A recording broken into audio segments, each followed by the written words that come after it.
मैं ख्याल रख लूंगा, डोंट वरी। वह उसे तसल्ली दे रहा था। पक्का ना? वह फिर से बोली तो विवेक शर्मा ने उसे घूरा। ठीक है, भरोसा है आप पर, लेकिन आजकल शॉप वाले इसका मिस यूज करते हैं। मिस जीविका अंदर जाओ। वह उसकी बात को काट गया तो वह दिल बड़ा करती लैपटॉप उसे देने लगी। उसके अंदर जाते ही विवेक शर्मा ने गाड़ी आगे बढ़ा दी। जैसे ही जीविका कमरे के अंदर कदम रखा तो उसकी बहन ज्योतिका उस पर भड़क उठी। जीविका, ये वक्त है घर आने का। ज्योतिका ने उसे अंदर आते ही बहुत गुस्से से कहा था, सॉरी दीदी, काम करते इतनी देर हो गई, वक्त का पता ही नहीं चला। और फिर बारिश ने, हे भगवान, आज ही होनी थी ये बारिश। बातें मत बनाओ, मुझे नहीं पसंद तुम्हारा इतनी रात गए ऑफिस से घर आना। अगर मैनेज नहीं कर पाती तो छोड़ दो इस नौकरी को। मेरे बुटीक से इतना आ जाता है कि हम आराम से अपना गुजर बसर कर सकते हैं। वह उसे अच्छा खासा डांट रही थी। सच में दीदी, ऐसा कभी नहीं होगा, सॉरी। नाराज मत हो, आपकी इस झल्ली ने भी सुबह से नाश्ते के बाद से कुछ भी नहीं खाया। ये देखिए, मेरा पेट मुझे बहुत बुरा भला कह रहा है। पेट में चूहे कूद रहे हैं। क्यों नहीं खाया? सेहत खराब हो जाएगी। तो मत किया करो इतना काम। मैं खाना गर्म कर देती हूँ, तुम चेंज कर लो। वे उससे बोलती खुद किचन की तरफ चली गई और कल सुबह तक उसे अच्छा खासा बुखार चढ़ गया था। ज्योतिका ने उसे ऑफिस ना जाने दिया। उसने ऑफिस फोन करके इन्फॉर्म कर दी। मेडिसिन लेकर सारा दिन वह बिस्तर पर पड़ी रही। हे भगवान, मैं आज के बाद कभी बारिश में नहीं भीगूंगी। वह सुर्ख होती नाक के साथ उठ बैठी। उसके मोबाइल पर कोई मैसेज टोन बजी थी। उसने मंदी मंदी आंखों से देखा। सब ठीक है मिस जीविका, कैसी हैं आप? तबीयत कैसी है आपकी? हे भगवान, आज पहली बार विवेक शर्मा मुझे मैसेज कर रहा है, मेरी सही सलामती पूछ रहा है। अभी वो जवाब देती, दूसरी तरफ से कॉल आने लगी। जीविका ने घबराकर कॉल यस की। जी नमस्ते सर। वह भारी आवाज में बोलते विवेक शर्मा को बहुत अजीब लगी। लगता है बारिश में भीगना बहुत महंगा पड़ गया आपको। उसकी बात पर छींकी थी। बस सर, फ्लू हो गया है, कल तक ठीक हो जाऊंगी। ऑफिस नहीं आना जब तक पूरी तरह आराम नहीं आता।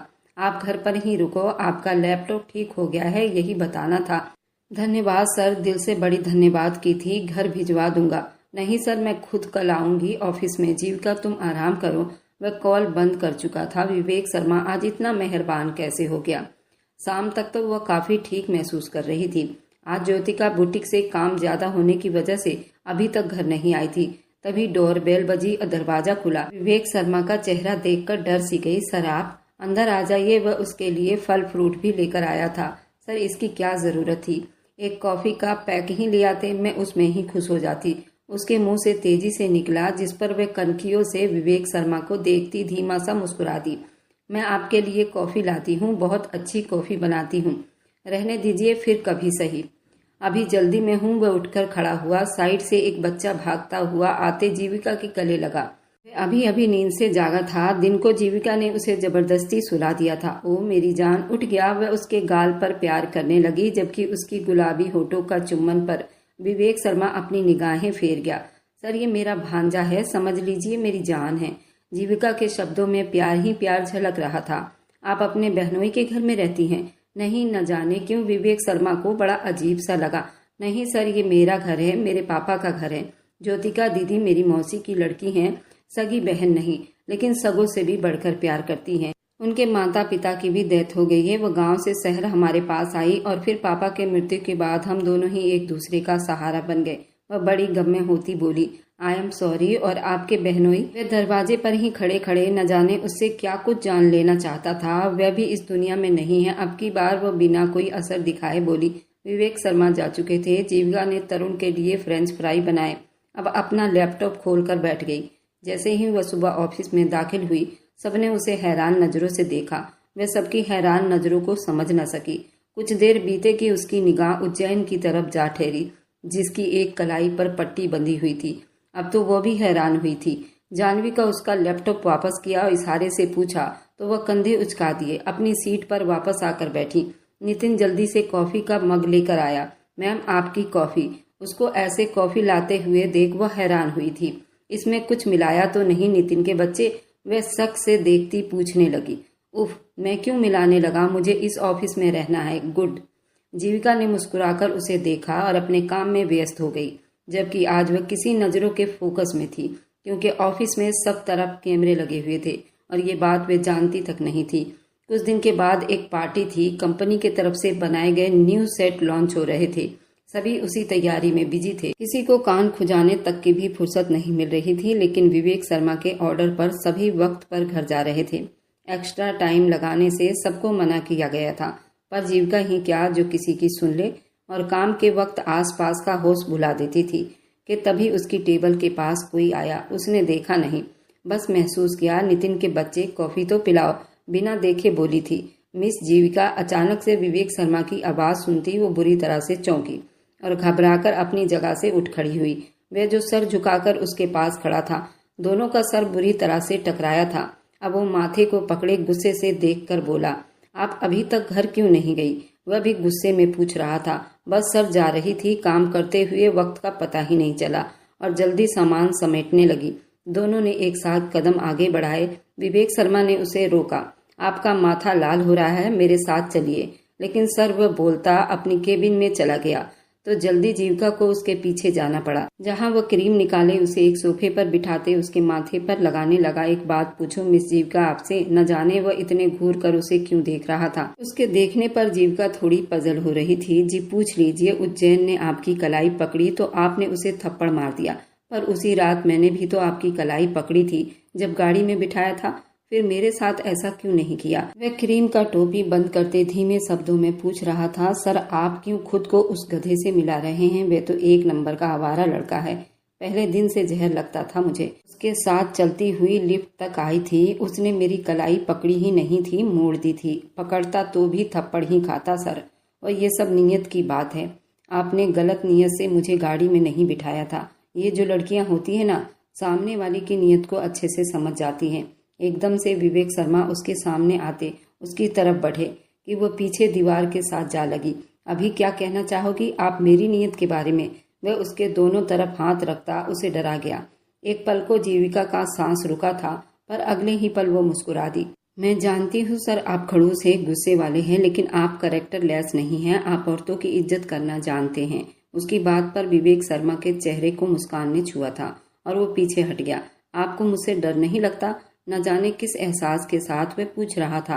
बिल्कुल भी नहीं, मैं आपकी बहुत इज्जत करती हूँ सर, वह दिल से कह रही थी। और विवेक शर्मा सोच रहा था कि उस लड़की को अब वो प्रपोज कैसे करे जिसने उसकी रातों की नींद उड़ा दी थी। ठीक है सर, नमस्ते। वह अपनी गाड़ी की तरफ बढ़ गई। उसके जाते ही वह भी अपनी गाड़ी रास्ते पर ले आया। उसके अगले ही दिन फंक्शन हुआ था। वह भी बहुत बेस्ट रहा। पूरा ऑफिस स्टाफ उस वक्त खुश था। यूनिट की कामयाबी के लिए स्पेशल जीविका का नाम बुलाया गया था और उसे अवार्ड भी दिया गया था। पूरे स्टाफ को बोनस भी मिल रहा था और स्टाफ उस दिन काफ़ी लेट घर निकले थे। जीविका जैसे ही लिफ्ट में दाखिल हुई, एकदम उज्जैन उसी लिफ्ट में दाखिल हो गया। उसे देखते जीविका अपना मुंह फेरते मोबाइल में बिजी हो गई। वह अपनी कामयाबी का ज्योतिका को बता रही थी कि एकदम उज्जैन ने उसे पीछे से धक्का दिया और उसके हाथ से मोबाइल झट से नीचे गिर गया। क्या बदतमीजी है! वह गुस्सा हुई। उज्जैन के चेहरे पर मुस्कुराहट ठहर गई। वह उसके तरफ बढ़ता, उसका चेहरा जबरदस्ती थाम गया। उसे पीछे की तरह करता दीवार के साथ लगाया था। उसके होंठों पर झुका था। जीविका ने पूरा जोर लगाते उसे खुद से दूर किया और खुद दूर होती उसे घूरती हुई नजरों से देखने लगी। उसके शब्द हलक में ही अटक गए थे। वह उसके साथ ऐसी हरकत करेगा, उसे यकीन नहीं आया। जल्दी से मोबाइल उठाया जहां विवेक शर्मा का कॉल पहले से आ रहा था। कॉल यस करती, विवेक प्लीज हेल्प मी। वह उसके डरे हुए शब्दों में कहे गए शब्द सुनते विवेक शर्मा को लगा उसका सांस बंद हो जाएगा। क्या तुम ठीक हो जीविका? वह बड़ी बेचैनी से पूछता अपने ऑफिस से निकला। इससे पहले वह बताती उज्जैन ने उसके हाथ से मोबाइल छीनते कॉल बंद कर दी। विवेक शर्मा ने तुम्हारी वजह से मेरा हाथ तोड़ दिया था कि मैंने तेरा हाथ क्यों थामा और फिर मुझे धमकी दी तुझसे दूर रहूं, ऐसा कहा। पहले मैं तुझे चेक तो कर लूं। वह गुस्से से कहता उसके तरफ लपका और उसे दोनों बाजू से जकड़ लिया। उस ताकतवर आदमी का मुकाबला वह नाजुक सी लड़की कैसे कर पाती। तभी लिफ्ट खुली। अंदर का मंजर देखते विवेक का खून खौल उठा। उज्जैन को कॉलर से पकड़े बाहर निकाला और उसके मुंह पर जोरदार थप्पड़ मारा। उसके मुंह और नाक से खून निकलने लगा। उसको सिक्योरिटी गार्ड के तरफ धक्का दे दिया। इसे उठाकर बाहर फेंक दो, दोबारा यहाँ दिखाई दिया तो सीधा पुलिस के हवाले करूंगा। वह गुस्से से दहाड़ा था। जीविका के तरफ बढ़ा जो बहुत ज्यादा गुस्से में खड़ी थी। उसका बैग और मोबाइल उठाया, उसके हाथ में थमाई और उसे बिल्डिंग से बाहर लाया और अपनी गाड़ी की तरफ बढ़ा। मैं चली जाऊंगी सर, वह धीरे से मिनमिनाई, लेकिन वह अनसुनी करता उसे गाड़ी में बिठा गया। गाड़ी रोड पर दौड़ा दी। जबकि ना चाहते हुए भी जीविका की आंखों से आंसू बह निकले। वह तुम्हें परेशान कर रहा था, उसको थप्पड़ क्यों नहीं मारा? आज पहली बार वह आपकी जगह तुम बोला था। वह लिफ्ट में घुस आया था, अचानक मेरे चेहरे पर झुका था। इतना कहते जीविका चेहरा छुपाकर रो दी थी। वह गाड़ी एक तरफ लगाता उसकी तरफ मुड़ा। क्या उसने कोई गलत हरकत की? वह अब धीमे शब्दों में उससे पूछ रहा था। करनी चाहिए थी, लेकिन मैंने धक्का दे दिया, वह बच्चों की तरह उसे बता रही थी। आंसू पोंछते मिस जीविका बहादुर बनिए। वह उसे टिश्यू पेपर देता बोला। तो जीविका को तो आग सी लग गई। मैं बहादुरी कहाँ से लाऊं? वह मर्द था, मुझसे ज्यादा ताकतवर था। मैंने उसका मुकाबला करने की बहुत कोशिश की, पर लड़कियां कमजोर होती है ना। आज पता चला, अगर आप वक्त पर ना आते तो न जाने मैं कैसे ना आता। हर पर मेरी नजर तुम पर रहती है। तुम नजरों से ओझल होती हो तो जल्दी कॉल की। उसके बाद पर वह उसे उलझन की नजरों से देखते हुए कहने लगी। अचानक से विवेक शर्मा ने उसकी तरफ एक छोटी सी डिब्बी बढ़ाई। ये क्या है सर? उसे खोलती जीविका का दिल धक से रह गया। वह डायमंड की रिंग थी। सवालिया नजरों से उसे विवेक की तरफ देखा। ये दिल है मेरा। वह पहला आदमी था जो गाड़ी ड्राइव करते उसे प्रपोज कर रहा था। कितनी देर तो जीविका बोल ही नहीं पाई थी। उसका घर आ गया था। इतनी चुप क्यों लग रही हो? कोई दिमाग में सवाल है क्या? वह अब पूरा उसके तरफ घूमा। Vivek Sharma, I mean sir, ये सब यूं अचानक? वह धड़कते दिल से पूछ रही थी। क्यों? अच्छा नहीं लगा सर, आपके और हमारे स्टेटस में जमीन आसमान का फर्क है। वह अपना होंठ भींचे बोली। शादी के बाद सब खत्म हो जाएगा, जब आपकी पहचान मैं बन जाऊंगा। वह उसकी सुनहरी आंखों में झांकते बोला। सर आप समझ नहीं रहे, आप मुझसे बड़े हैं। और तो कुछ समझ नहीं आया तो ये बोल गई। वह खुद 21 साल की थी, जबकि विवेक शर्मा 28 साल के लगभग होगा। तो क्या हुआ? मैं प्यार भी ज्यादा करूंगा ना? उसकी इतनी बेबाक बात पर जीविका का चेहरा पल भर में लाल हो गया। सर आप वो पलके उठाती, गम में आती। बहुत प्यारी लग रही थी जीविका, कोई जल्दी नहीं। आप घर जाइए, आराम से सोच समझ कर जवाब दीजिएगा, मैं इंतजार कर लूंगा। वह नरमी से बोलता आगे की तरफ होता। उसकी तरफ का दरवाजा खोल गया। उस आदमी की खुशबू को महसूस करते वह घबरा कर जल्दी नीचे उतरी और घर के अंदर दाखिल हो गए। उज्जैन ने जो किया वह तो कहीं गुम ही होता चला गया। एक नई फीलिंग का एहसास जागा था उसे, और वह विवेक शर्मा ने करवाया था। उसका जी चाहा वह अंगूठी पहन कर देखे, लेकिन फिर सोचा विवेक शर्मा ही पहना देंगे। वह भी उनके लिए दिल को तड़पता हुआ महसूस कर रही थी।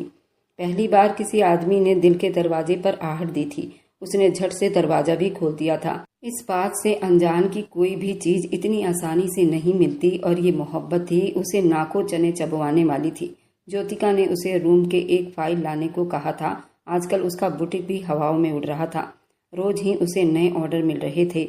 ज्योतिका के रूम में आई तो फाइल निकालती, उसमें से एक लिफाफा नीचे गिरा, उसमें से एक पन्ना बाहर निकला। उसे वापस डालने लगी कि उस पर लिखा नाम पढ़कर वह थोड़ी रुक गई। V.S. शर्मा। ये तो विवेक शर्मा के ऑफिस का चेक था। वह अच्छी तरह से पहचान सकती थी, क्योंकि उसे भी कई बार इसी तरह का चेक दिया गया था। वह चेक था 1 करोड़ का। ये ज्योतिका दीदी के पास कहाँ से आया हुआ था? उसके साथ एक खत भी था जो ज्योतिका ने पढ़ लिया। उसे लगा पूरे घर की दीवार उसके ऊपर आ गिरी हो। जीविका जो कहा है वे करो। ये क्या खोलकर बैठ गई हो? अचानक ज्योतिका अंदर आई। वह उसके हाथ में चेक देखती, उसे लेकर वापस उसी फाइल के अंदर रख दिया। उसके साथ ये खत भी था। दीदी, वह नम आंखों से बोली, तो तुमने पढ़ लिया? आपने मुझसे क्यों छुपाया? उसे अब सांस लेने में भी परेशानी हो रही थी।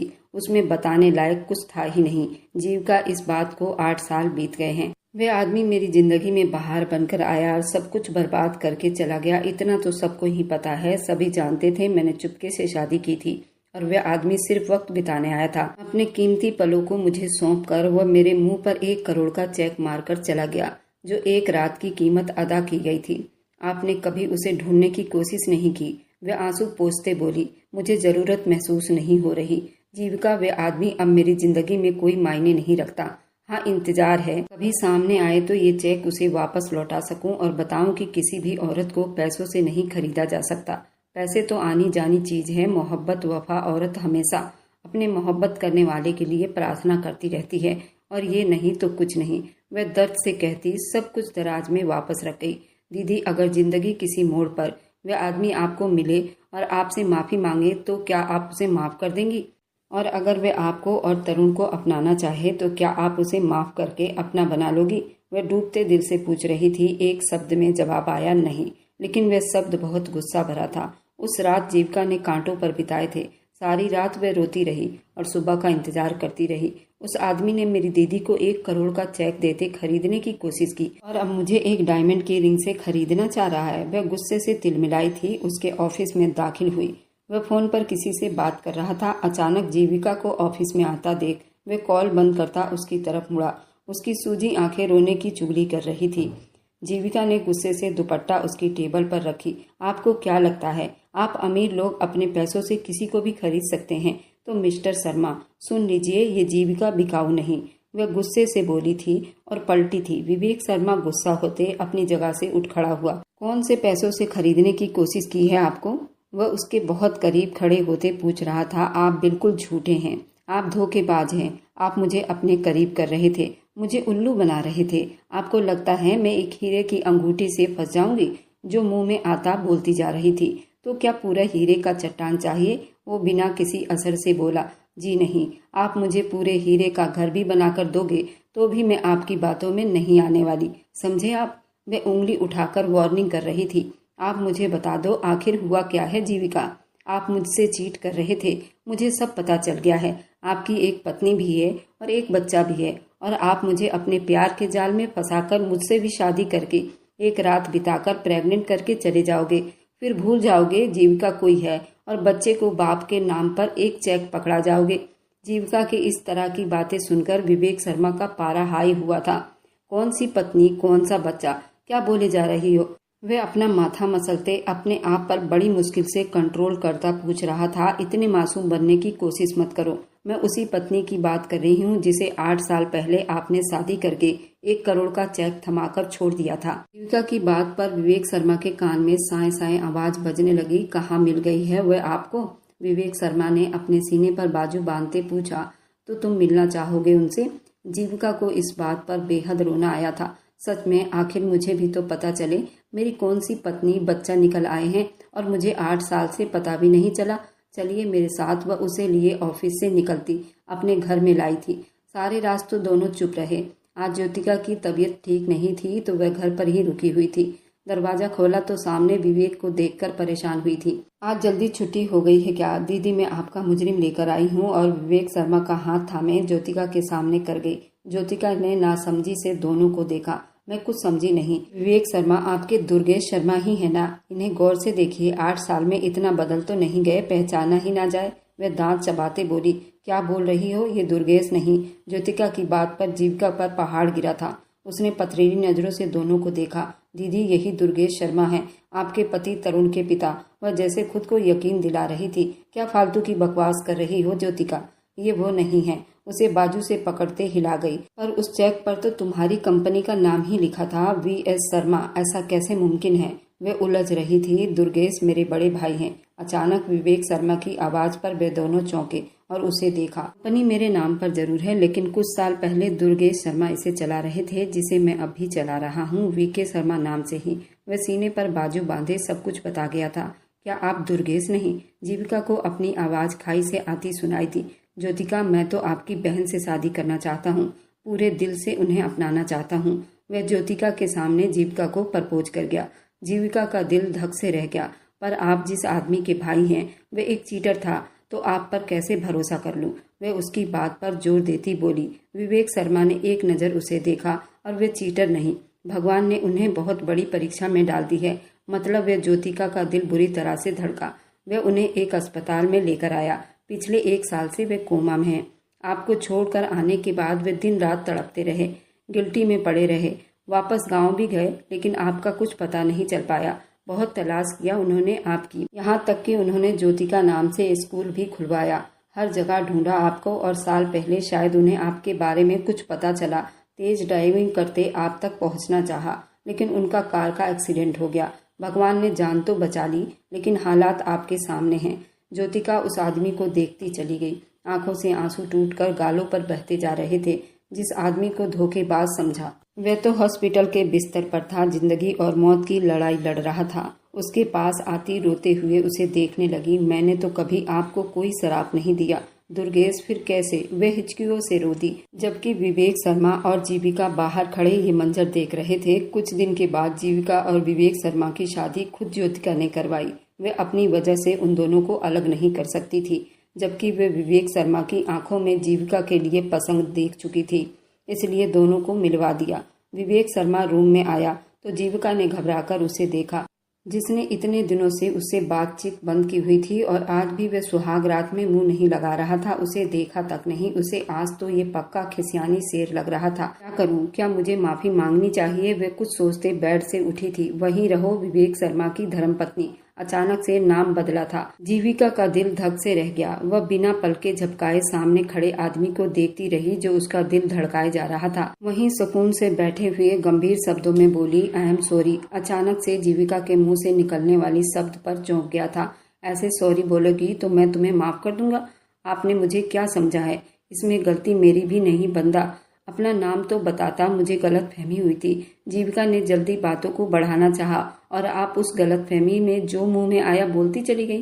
कल को कोई औरत आकर कहे कि विवेक शर्मा मेरा पति है और मेरे बच्चे का बाप है, वह एकदम उसके करीब होती, उसके होठों पर अपनी हथेली जमा गई। किसी की इतनी हिम्मत नहीं मेरे पति को अपना पति कह सके, जान ले लूंगी उसकी। बिस्तर पर ही घुटनों के बल ऊपर उठी और विवेक शर्मा के दिल के साथ जा लगी। उसके दिल की तार छिड़ गई। विवेक शर्मा ने उसकी कमर को जोर से पकड़ा, उसे और ज्यादा अपने सीने में भींच लिया। जीविका अपना सांस रोक गई। विवेक शर्मा ने धीरे से उसके सर से दुपट्टा हटाते उसका सर अपनी गोद में रखता उसे निहारने लगा। पल में उसकी आंखों का रंग बदला था। वह उसकी ज्वेलरी उतारकर उसके दिल की जगह चूमने लगा। उसके चेहरे को बहुत करीब से देखने लगा, जो बहुत खूबसूरत दिखाई दे रही थी। सर आप, वह घबराई जब उसे तकिए पर गिराया था। अपनी शर्ट के बटन भी खोल गया था। चुप, अब कुछ भी कहना सुनना नहीं, मुझे आपको महसूस करना है। विवेक शर्मा उसके चेहरे पर झुकता, उसकी उंगलियों में अपने हाथ की उंगलियां उलझाता, उसकी धड़कनों को बढ़ा गया था। उसके माथे पर होंठ रखता, उसकी सुनहरी आंखों को भी चूम गया था। You are satisfy Vivek Sharma, वह गंभीर शब्दों में बोलता, उसके होंठ पर झुकता। पहली बार दोनों उस प्यार को महसूस कर रहे थे। विवेक शर्मा के प्यार पर वह लड़की टूटकर बिखर गई थी और विवेक शर्मा ने बहुत मोहब्बत से उसे समेटा था कि जीविका खुद पर गुमान करने लगी थी। सुबह आंख खुली तो विवेक शर्मा उसे अपनी बाहों में भरकर गहरी नींद में था। रात के सारे मंजर उसकी आंखों में घूमने लगे तो चेहरे को एक मुस्कान ने छुआ। सो जाओ मिस्टर विवेक शर्मा, वरना फिर से हमें नहाना पड़ेगा। वे उसकी तरफ करवट लेता भारी आवाज में बोला था। दोनों ने नहाते एक साथ भगवान के मंदिर में शादी होने की खुशी में पूजा पाठ की थी। बहुत सारी बातें करते हुए दोनों ही एक दूसरे को पाकर बहुत खुश थे। एक दूसरे की बाहों में फिर से सो गए थे। जीविका ने उसे गुदगुदी की तो वह मुंह गुस्से से बनाता उसे खींचकर अपने सीने में लगा गया। आप बाज नहीं आएंगे। वह उसके गाल पर दांतों से काटता वहां अपने होंठ लगा गया। विवेक शर्मा वह मुंह बनाती उसे देखने लगी। ये एक जगह बची थी जहां आपने नहीं काटा था, आपने उसको भी नहीं छोड़ा। वह रोने सी शक्ल बनाती बोली, अच्छा, जो हालत तुमने मेरे कमर और मेरे सीने की है उसका क्या? वह भी बोलती एक्शन का रिएक्शन दे रही थी। जीविका के मुंह से वह शब्द फिसला कि अचानक फिर से वह एक्शन के लिए तैयार हो गया। कहते के साथ फिर से उसके होठों को अपनी पकड़ में ले गया, जबकि वह उस जहाज जैसे बंदे के आगे बस फड़फड़ा कर रह गई थी। ज्योतिका तरुण को उसके पिता से मिलवाने लाई थी और दुर्गेश से ढेरों बातें करते हुए जानती थी कि वह सुन रहा था और उसे भरोसा था अपने भगवान पर कि एक दिन वह होश में भी आ जाएगा, और भगवान ने उसकी सुन भी ली थी। वह आंखें खोलता अपने सामने 7 साल के बेटे को देख वह रो दिया। 1 साल कोमा में रहने से उसको बहुत कमजोरी हो गई थी। करीबन होश में आने के 1 हफ्ते के बाद डॉक्टर ने उसे डिस्चार्ज किया था। वह उस बीच ज्योतिका उसके साथ रही थी और दुर्गेश ने उससे कई बार माफी भी मांगी। वह अपने किए की सजा भुगत चुका था और ज्यादा ज्योतिका अब उससे दूर नहीं रह सकती थी। उसको ये सजा नहीं देना चाहती थी। वह शर्मिंदा थी और ज्योतिका ने अपने बच्चों के लिए उसे माफ कर दिया। जरूर माफ करने वाले को भगवान भी पसंद करता है। ये थी ज्योतिका और जीविका की प्रेम कहानी। और मेरी वीडियो आप लोग जहाँ कहीं से भी देखते हैं, कमेंट में अपने शहर और राज्य का नाम जरूर बताइए। मुझे आप लोगों के कमेंट पढ़ने में बहुत आनंद आता है और मैं उन सभी का बहुत बहुत धन्यवाद करना चाहती हूँ जो लोग मेरी वीडियो को देखते हैं, लाइक करते हैं और शेयर करते हैं। अगर आपको आज की कहानी पसंद आई है तो वीडियो को जरूर लाइक कीजिएगा और अपने दोस्तों के साथ शेयर भी कीजिएगा। और हाँ, अगर आपने अभी तक हमारे चैनल को सब्सक्राइब नहीं किया है तो जरूर सब्सक्राइब कर लीजिए। मिलते हैं हम अपनी कल की एक और नई दिलचस्प कहानी के साथ। मुझ पर सदा अपना प्यार और स्नेह बनाए रखें। सभी को मेरा प्यार भरा नमस्कार। दोस्तों, खुश रहें, स्वस्थ रहें, मस्त रहें।